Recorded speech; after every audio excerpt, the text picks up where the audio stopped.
Evo 3. Yes. Ini Evo 3.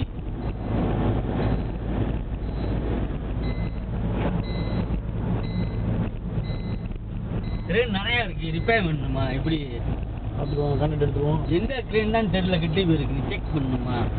எல்லா கிரானையும் கடை வச்சுட்டு மொத்தமாக எப்படி இப்போ உடனே தான் இன்சார்ஜாக போட போகிறாங்கண்ணா? ஃபயரிங் பண்ணுற கிரேன் தான் நீ இன்சார்ஜ். ஒவ்வொரு கிரேனும் ஒரு வருஷம் பார்த்துங்க, லைஃப் ஃபுல்லாக வேலை வந்துட்டு இருப்பான். என்ன எப்படி பேசிட்டீங்க? அவங்க பண்ண சாலாங்க நானே பண்ண முடியும். நான் தான் உங்களே வேலை சொன்னேன். ஒரு கிரேன் பின்னிட்டு வரோம், கணக்கில் ஒரு வருஷம் தான் கிரேன் இவனுங்க டயரை பாருங்க, எத்தனை டயர் இருக்குங்க. இந்த 20 ஃபுட்டு ஓகே, 40 ஃபுட்டெல்லாம் ஓட்ட முடியாது. இந்த மாதிரி 40 ஃபீட் ஓட முடியாது. ஓடிட்டு போனேன் அன்னைக்கு, ஒருத்தன் பிச்சுக்கிட்டு போனேன். இல்லை உளுந்துரும் சில டைம் கொண்டேன்னு. இல்லை எப்படி போகலாம் தெரியுமா? சொன்னேன்ல இப்படி போய் டக்கு கட்டடிச்சு போனான்னு 40 ஃபீட்டு. ஐயோ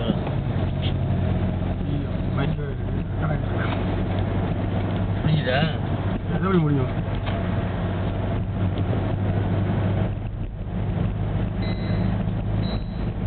காணாம சொல்றதுக்கு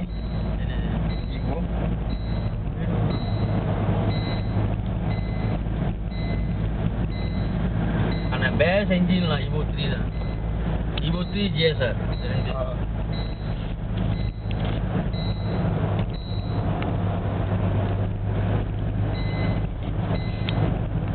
அருமையாக Evo 3 ஓகேலாம் இன்ஜின் அருமையாக உட்காருமா, கரெக்டாக காக்கி வீரால மாடிஃபை ஒன்றுமே இல்லை தெரியுமா?